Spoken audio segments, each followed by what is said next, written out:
Nah, untuk kali ini gue pengen cerita nih guys, ya. Jadi kemarin hari apa sih? Kemarin pokoknya hari Jumat ya, hari Jumat lah. Gue nggak tahu ini terpublish di hari apa, tapi peristiwanya adalah hari Jumat. Gue tuh ada acara di Semarang, ada keperluan lah, janji ketemuan sama seseorang, ya. Janji ketemuannya itu jam 10 pagi. Nah, gue udah mempersiapkan diri nih dari H-3 ya, mungkin hari apa ya? Hari Selasa kayaknya. Hari Selasa gue udah persiapan, udah ngebayangin besok gue mau naik apa ke sana ya kan, ke Semarang. Ya udahlah naik motor. Mungkin perjalanan 2 sampai 3 jam ya, karena memang motor tua nggak bisa untuk ngebut. Selain itu juga jalannya itu kelak-kelok mana rusak.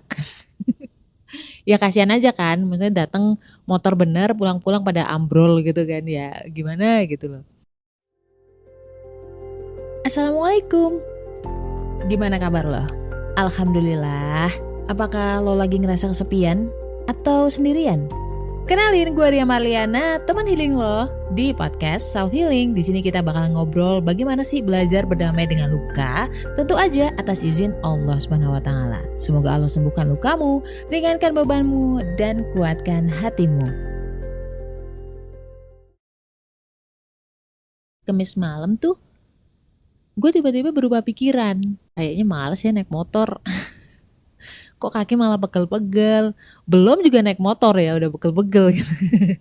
Dan akhirnya gue memutuskan untuk ya adalah naik mobil aja. Mobil tua sih, mobil tua tapi ya masih bisa. Akhirnya gue minta tolong lah sama suami gue buat nganterin. Singkat cerita, gue sepakat sama suami gue berangkat jam 7 pagi nih. Dia sempat nanya nih, kok pagi banget sih? Gue jawab, gue nggak pengen buru-buru, gue pengen di jalan itu tenang, apalagi bawa anak-anak ya. Kalau misalkan buru-buru kelak-kelok naik turun kan bisa muntah ya. 2 jam perjalanan tuh kami tuh masuk ke area Semarang ya, mulai masuk ke wilayah Semarang. Nah ini nih, suami gue tuh suka kadang-kadang terlalu kreatif gitu. Dia malah ngambil jalur yang tidak biasanya diambil gitu. Dia ngambil jalur lain, bahkan dia tidak mau nurutin jalan yang direkomendasiin oleh temennya. Karena dia pikir kan gini, itu kan masih jam 9-an ya. Jam 9-an masuk Semarang berarti harusnya asumsinya dia itu tuh lalu lintas tuh lancar. Nah, kodarullah nih tinggal 13 kilometer lagi menuju sasaran. Macet cuy. Jadi waktu itu gue inget banget di depan kantor Kementerian Agama ya. Itu ya ampun, maju semeter berhenti lama gitu. Ternyata tuh banyak orang lagi nganterin jemaah haji.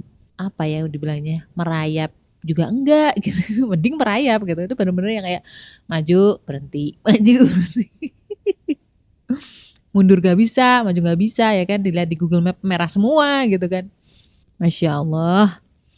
Cuman waktu itu gue masih santai gitu ya. Terlalu santai bahkan. Positive thinkingnya gini, ah bisalah, masih 30 menit gitu maksudnya. Jadi orang-orang yang optimis itu bilangnya adalah masih 30 menit lagi gitu. Sedangkan orang-orang yang wataknya pesimis, mudah khawatir itu biasanya kata-katanya gini, ih tinggal 30 menit lagi nih gitu. Nah gue tuh orang yang optimis, jadi gue bilangnya adalah oh masih 30 menit, bisa lah gitu. Kenapa gue bilang kayak gitu? Karena di Google Map itu estimasi waktunya masih 20 menitan, jadi masih ada 10 menit tersisa lah ya kalau sampai sana. Nah tapi ya, itu karena macet-cet gitu kan, estimasi waktu yang awalnya 20 menit tuh bisa molor jadi 27 menit. Terus gua tunggu nih ya, kok nambah terus jadi 32, aduh ini mau sampai kapan ya kan. Tiba-tiba suami gue nanya, gimana mah? Jadi kayak ditampol, kayak kebangun dari pikiranku sendiri gitu ya. Terus tiba-tiba gue bilang gini, ya udah deh, aku naik Grab aja ya gitu kan. Aduh harus install dulu nih gitu. Di daerah gue tuh belum ada Grab, belum ada Gojek gitu loh. Misal pun ada pun itu di kecamatan sebelah mangkalnya. Jadi nggak akan kecatet, nggak akan kena di aplikasi gue di rumah gue di gunung itu. Jadi ya udahlah gue install dulu deh. Udah install, udah login, ya ampun. Udah pakai verifikasi dulu kan, pakai verifikasi nomor OTP di WhatsApp. Ah, ribet banget. Waktunya tuh tinggal 27 menit. Gimana? Udah panik gitu loh. pakai ada opsi aktivasi OVO. Nggak tahu apa lagi buru-buru nih. Di tengah kepanikan kayak gitu, gue biasanya tuh sholawat Allahumma sholli ala Muhammad wa ala ali Muhammad. Seriusan. Karena logikanya tuh udah nggak kekejar waktunya. Di saat itu aja nih, itu tuh estimasi gue sampai sana itu jam 10 lewat 10 menit. Gue dari dulu tuh dipaksa sama bos gue, dididik untuk datang 15 menit sebelum waktu janjian. Ya. Dan ini risikonya telat 10 menit, oh my god, dan masih bisa lebih telat lagi. Dah lah, skip OVO, gue langsung order Grab Bike. Masih harus nunggu motornya datang kurang lebih 7 menit. Terus akhirnya gini, ya udahlah aku WA dulu sama si ibunya gitu kan. Karena gue janjian ketemuan sama ibu-ibu gitu kan. Biarpun telat, minimal gue punya manner lah. Udah telat nggak punya adab gitu kan, kebangetan ya kan. Akhirnya gue WhatsApp, gue ngabarin beliaunya, Bu saya sudah di jalan, kebetulan lagi padat. Nanti kalau misalkan sudah sampai lokasi, insya Allah saya WA lagi. Dan beliau menjawab oke, nggak apa-apa kayak gitu. Ya udahlah, sedikit tenang. Gue memposisikan diri di sisi orang lain yang janjian gitu, di sisi orang yang nungguin. Minimal ketika gue ngabarin, mereka lebih merasa dihargai lah. Alah mbak, ngeles aja, bilang aja biar nggak kelihatan salah-salah amat. Ya kayak gitu juga sih. Deng ding deng, datanglah si driver Grab. Alhamdulillah lebih cepat dari 7 menit. Drivernya nanya sama gue, Buru-buru ya mbak? mungkin dia ngeliat muka gue kali ya. Apa emang muka gue tuh muka buru-buru gitu. Gue jawab gini, lumayan mas, ngepres banget nih waktunya gitu. Lokasinya mana mbak? Hotel ini di Simpang 5. Oh yang di sebelah kanan jalan itu ya? Aduh mas, saya juga nggak tahu mas, gue nggak hafal gitu. Aduh masnya kayaknya juga masih meraba-raba jalan. Udahlah, ini kayaknya telat nih secara logika. Itu telat. Udah pasrah deh, gue sholawat. Bilang ya Allah, semoga bisa tepat waktu. Tapi apapun hasilnya nanti, ya udah berarti itu yang terbaik. Gue cukup salut juga sama si mas drivernya. Dia bisa ambil jalan sweet gitu ya. Walaupun agak-agak ngeri-ngeri sedap gimana gitu ya. Gue biasa naik motor tuh yang safe. Dia sweet ke kanan, switch ke kiri, zigzag zigzag. Agak senam jantung juga ya. Tapi ya alhamdulillah gue melihat dia itu kayak beberapa kali dia ngambil jalan di luar rekomendasi Google dan ternyata memang jatuhnya lebih cepat. Gue terus oh berarti dia udah tahu nih tempatnya. Tenanglah gue. Nggak meraba-raba banget lah. Dan eng jam 9.58 persis gue sampai di depan lokasi. Setelah bayar ongkos Grab, gue WA si ibu. Dan alhamdulillah send message-nya itu jam 9:59. Jadi jam 10 kurang 1 menit. Ya minimal ada bukti kalau gue bisa memenuhi janji. Dengan izin Allah ya tentunya. Nah menurut lo nih, kira-kira pelajaran apa yang bisa diambil dari kisah yang gue ceritain tadi? Oke, tentang sholawat bisa menenangkan. Oke betul, tapi ada yang lain? Positive thinking, oke, husnuzon, optimis, berserah setelah berusaha sebaik mungkin gitu ya. Itu bagus juga. Cuman ada hal yang paling basic yang harus kita tahu. Bagaimana cara gua untuk coping masalah atau sesuatu yang menurut gua tuh kerugian. Ya kan? Kalau kita berpikir bahwa hampir aja telat ya kan. Terus malah kebuang uang buat bayar ojek, belum lagi macetnya dan kawan-kawan, kurang perhitungan. Kita bisa melihat segala sesuatu itu dari sisi negatif atau dari sisi positif. Itu terserah lo. Tapi gue percaya dari salah satu hadis Nabi, setiap urusannya orang mukmin itu baik. Ketika terdapat sesuatu yang kurang nyaman, dia akan bersabar. Dan ketika mendapatkan nikmat, mereka akan berterima kasih atau bersyukur. Nah, kita belajar yuk sama-sama gimana caranya melihat sesuatu dari sudut pandang yang positif. Sempat kepikiran gak? Kalau itu cara Allah mengantarkan rezeki kepada si driver ojol tadi. Nah loh, ya kan? Kadang kita tuh terlalu sibuk, terlalu fokus terhadap nikmat dan musibahnya diri kita, sampai kita tuh lupa melihat dari sudut pandang orang lain. Bayangin nih, malam sebelum gue berangkat ke Semarang, tiba-tiba berubah pikiran. Yang awalnya naik motor, jadi naik mobil. Bayangin kalau gue tetap naik motor. Ya ngapain kan gue pesen Grab. Lalu, kenapa juga Pak suami nih merubah rute yang secara nggak sadarnya dia itu mengarah ke kemacetan. Ya kan? Kita kan awalnya berpikir bahwa aduh malah kena macet, ngomel-ngomel, uring-uringan. Tapi ternyata itu tuh cara Allah agar gue tuh turun dari mobil, terus order Grab. Terus mikir lagi, kenapa nggak Gojek? Kenapa nggak Maxim coba? Kalau misalkan mau dirunut lagi, kenapa gue memilih untuk berangkat jam 7 pagi? Biasanya suami gue tuh mepet, dia pasti nganterinnya mepet 2 jam perjalanan doang. Bisa jadi dia nyuruh gue tuh berangkat dari jam 8 aja. Tapi gue kekeh tetap berangkat jam 7. Kalau gue berangkat jam 8, akan beda cerita kan.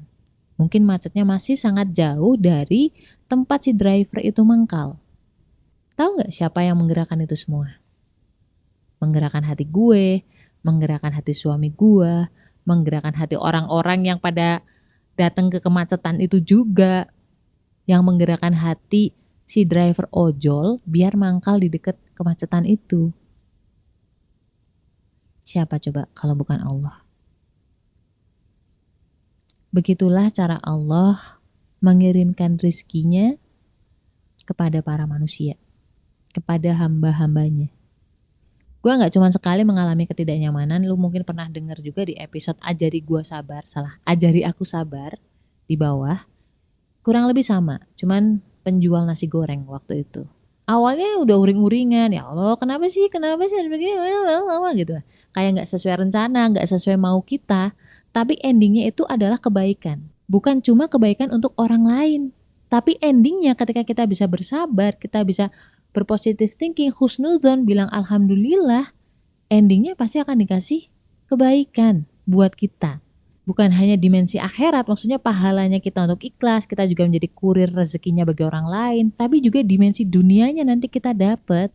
Karena di salah satu hadis, jatah dunia itu udah tercatat. Lu mau jengking, mau apapun, jengking. Lu mau jungkir balik, mau kayang, kalau memang jatah rezeki kamu itu 10 juta, 10 juta. Kalau memang jatah rezeki kamu 1 miliar, dilalah nih kamu lahir langsung jadi anaknya konglomerat. Konglomerat coba. Kan dia gak kerja gak apa, tahu-tahu uang sakunya setiap bulan itu 1 miliar.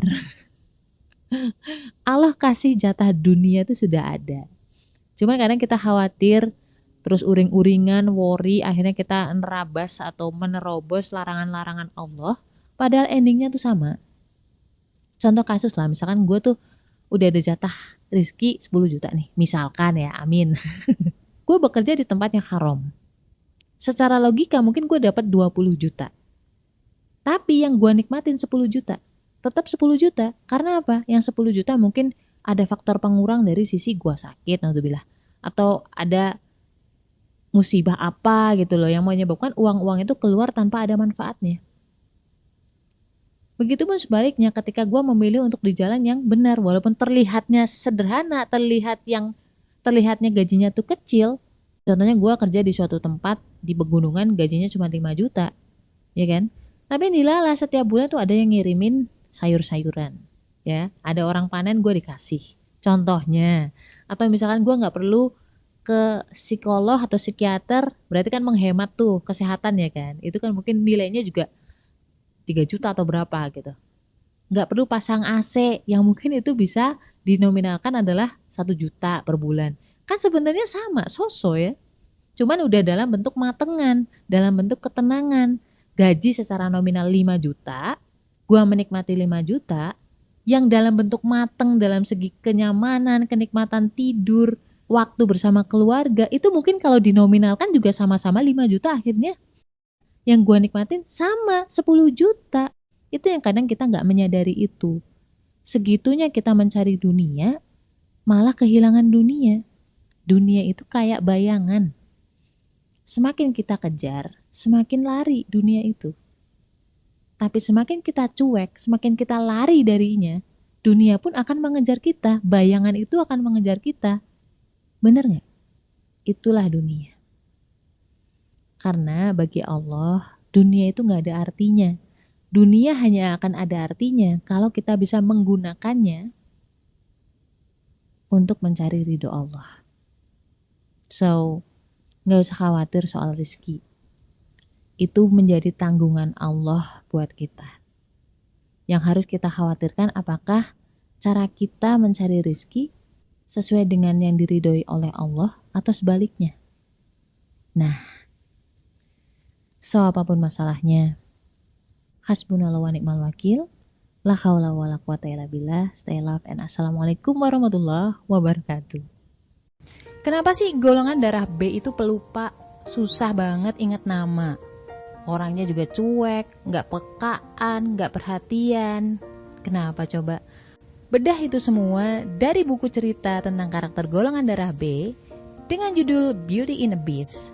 Order sekarang, link di bio ya.